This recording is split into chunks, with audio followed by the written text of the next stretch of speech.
WISekey is a Swiss security company. We are concentrated on internet security. We secure people identity, we secure data, we secure telecommunication, control access, and telecommunication exchanges. We are moving into also areas on counterfeiting, protecting products, luxury products. WISekey is a PKI company at the origin, an encryption company that has evolved during the life cycle into different vectors. We have now 4 major verticals. One is using WISekey, as I say, for counterfeiting. Another is using WISekey for encryption, communication, mobile phones, identification on SIMs. Another one is government security, citizen service platforms, protecting the citizen identity when they access the internet for e-voting, e-tax, e-transport. And now moving into areas on mobile telephony and micro payment, using your mobile as a payment device. WISekey has been named as a new champion due to its uniqueness in terms of disruptive company. It's a high growth company. The potential of WISekey in 10 years, if the market evolves in the way we expect and it will evolve, is to become a very, very large company. Revenues on WISekey are multiplying every month now. We are getting markets like the one we announced in China. We also announced penetration in the United States. I will be going to the Global Clean Initiative next week to announce a major project on macro remittances. So I think all those factors made the WEF to take us into consideration for the nomination as a new champion.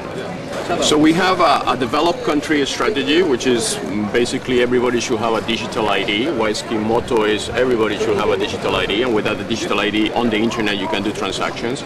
We also have a preoccupation for social endeavors, social innovation for developing countries, because a lot of people are excluded from the internet. They cannot benefit from bank accounts, they cannot transfer money.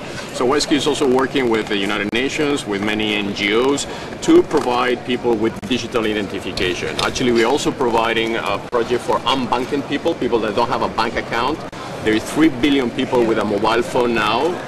Out of them, it's only 1 billion of them they have a bank account. So we have 2 billion people without a bank account, but with a telephone, mobile phone. So the idea is how to bring technology into the mobile phones to facilitate these people to have access to bank accounts and therefore participate into the global economy. The investors in our days, especially after the dot-com collapse and what happened with the latest failures on the internet economy, they are looking for companies that they have a business plan, a solid business plan. We don't invest anymore in dreams or in unproved models. The advantage of WISekey, we are in a sector which is security, which is growing on yearly basis. We're always going to need security, especially in complex environments and in crisis.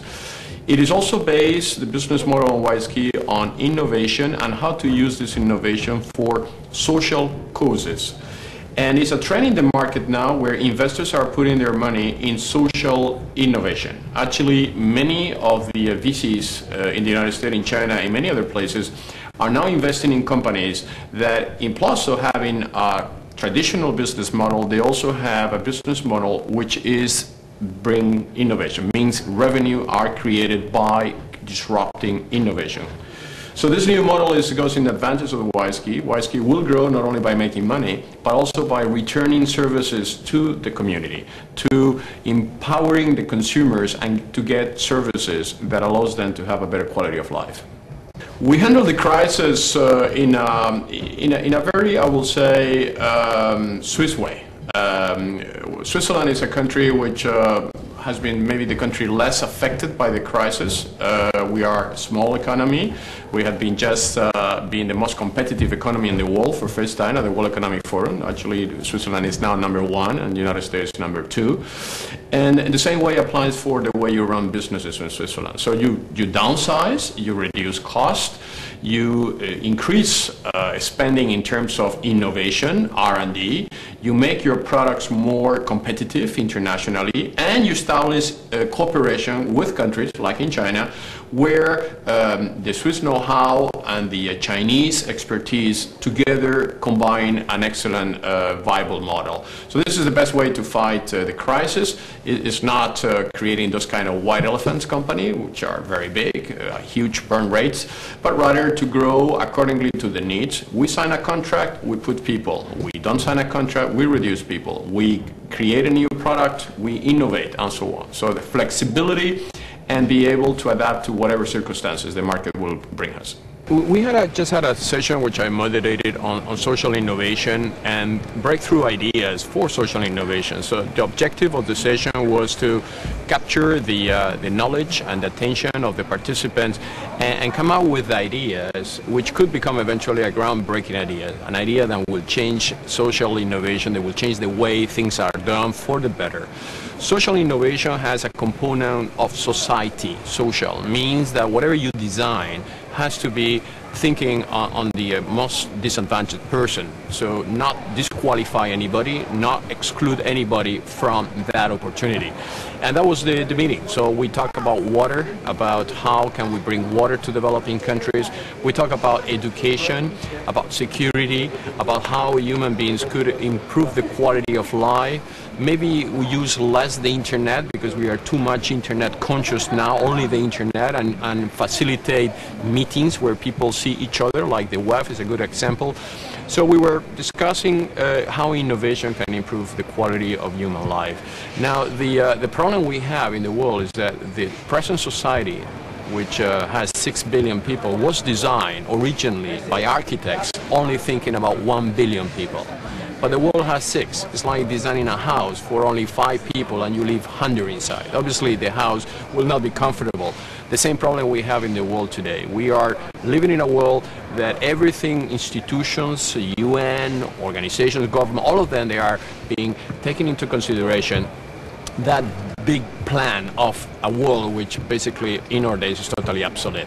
We have to go beyond that. We have to bring entrepreneurs, and this is another thing on the panel, innovation through entrepreneurship. Entrepreneurs are coming out with passion, the same passion that they had for doing business, but now for social causes, helping the society.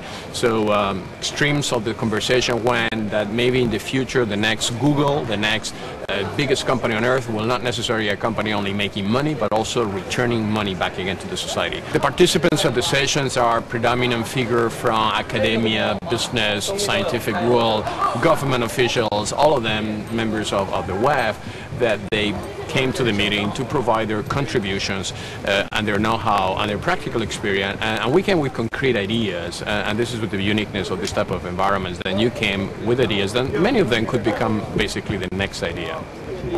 The importance, as I mentioned, is the fact that we need to think out of the box. We have to come with new ideas. We don't have it yet. I mean, there's a lot of human problems that has solution, like poverty, like food distribution, like health, like education, and we do have the tools available. We have the technology available, but needs the passion, needs the human drive to make it happen. And that's what we were expecting, and actually we obtained in some cases ideas that could then be industrialized into companies, into ventures, where you can then raise capital, when then you can inject that into the market. The exercise will continue. The idea of this meeting is only the beginning. The experts will continue working together, and those ideas will be maturing along the time.